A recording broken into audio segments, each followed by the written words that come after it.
Hello and welcome to LOLC Securities Weekly Market Roundup. I'm Tharindra Amarasekara.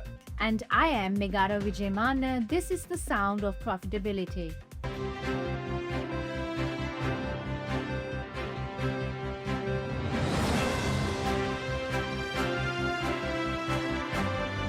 Sri Lanka plans to expand the annual passenger capacity of the Bandaranaike International Airport to 24.2 million passengers by the year 2055 under a 30-year development blueprint.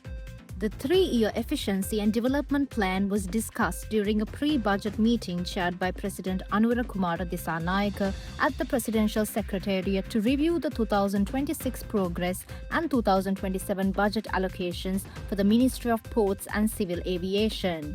Under Phase 2 of the BIA development project, the government aims to complete the expansion of the existing arrival and departure terminals, build a new terminal, and expand depots during 2027.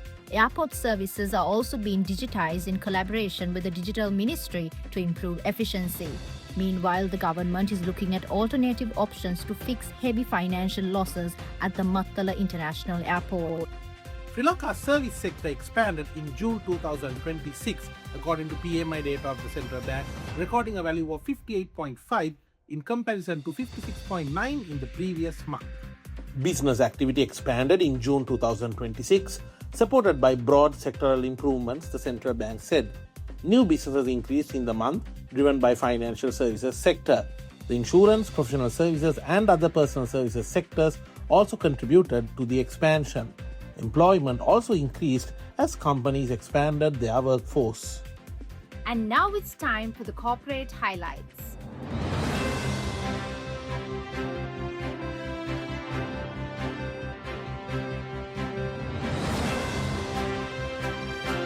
Sri Lanka has sold 12,000 million rupees of treasury bills according to the Public Debt Management Office. The total market subscription was 123,095 million rupees. The debt office sold a 3-month bill at 10.13% and sold a 6-month bill at 10.27% and sold a 12-month bill at 10.2%. Sri Lanka's central bank has kept its overnight policy rate stable and steady at 8.75% after considering the global factors. Renewed tensions in the Middle East have resulted in a surge in global commodity prices, particularly petroleum. These developments are likely to dampen global economic prospects with potential spillover, it said in its monetary policy statement. The current low level of inflation at 1.6% year-on-year in February 2026, relative to the target of 5%, provides sufficient space to accommodate the impact of higher energy prices and their spillovers on inflation. Headline inflation accelerated to 6.8% year-on-year in June 2026, mainly due to higher domestic energy and food prices. Headline inflation is expected to remain above the target of 5% in the near term before gradually returning to the target level. Core inflation is also expected to increase and remain around the headline inflation target. And here is Tharindu with the ESG update.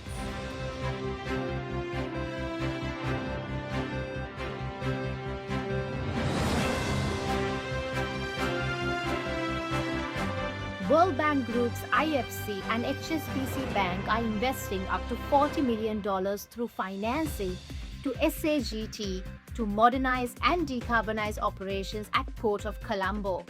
The investment will advance the port's competitiveness, resilience and sustainability, reinforcing its position as South Asia's leading transshipment hub and deepening Sri Lanka's connectivity to global markets. A joint statement said the financing package, a sustainability-linked loan of up to $20 million from the IFC, including up to $8.57 million mobilized through the IFC's Managed Co-Lending Portfolio Program, and a parallel green loan of up to $20 million from HSBC, demonstrates how blended private capital can finance critical infrastructure at scale. Two major domestic banks are set to tap into the domestic debt capital market with Basel III compliant instruments worth up to a total of 30 billion rupees. Commercial Bank of Ceylon PLC will open subscriptions on 16 July for a Basel III compliant listed rated unsecured subordinated redeemable debenture issue with a non-viability conversion feature. Sampath Bank PLC will follow on 17 July with a Basel III compliant Tier 2 listed rated unsecured subordinated redeemable green bond issue carrying the same regulatory feature. Commercial Bank is offering an initial issue of 100 million debentures at a par value of Rs 100 each, raising Rs 10 billion. The bank has the option to issue up to a further 50 million debentures in the event of an oversubscription of the initial issue and a further 50 million debentures if the second tranche is also oversubscribed, enabling it to raise up to a maximum of 20 billion rupees. Sampath Bank, meanwhile, is seeking to raise up to 10 billion rupees through an issue of Basel III compliant Tier 2 listed rated unsecured subordinated redeemable green bonds with a non-viability conversion feature. The bank will initially issue up to 70 million green bonds at a par value of 100 rupees each, equivalent to 7 billion rupees, with the option to issue a further 30 million bonds if the issue is oversubscribed, increasing the total issue size to 10 billion rupees. Sri Lankan exporters started in the European Union have been urged to look into sweeping new sustainability regulations.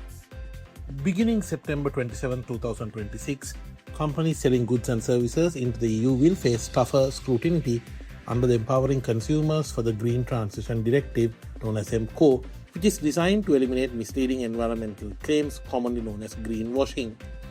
Businesses found making unsubstantiated sustainability claims could face penalties of up to 2 million euros or 4% of annual turnover in the relevant EU member state, together with reputational damage and possible restrictions on market access. The EU's regulatory reforms form part of the broader shift towards more responsible global trade. Besides EMCO, exporters must also prepare for the Packaging and Packaging Waste Regulation known as PPWR, which begins applying from August 12, 2026, with further requirements phased in through 2030, and the EU Deforestation Regulation, whose due diligence obligations take effect for larger companies on December 30, 2026. And now it's time for the international highlights.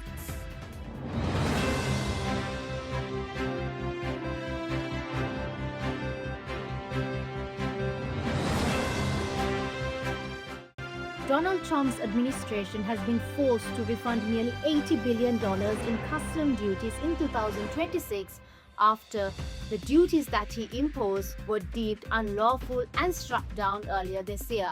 According to the latest monthly statement from the US Treasury, the government paid out $49.2 billion in tariff rebates in June, taking the total to $81 billion paid out for the first 9 months of the current fiscal year, which began in October. This compares to only $5 billion in refunded custom duties for the comparable period the year before, due to the Supreme Court's decision to annul the majority of Trump's global levies in February. And that's it for this week's LOLC Securities Weekly Market Roundup. No matter what investment decision you make it with the right intent.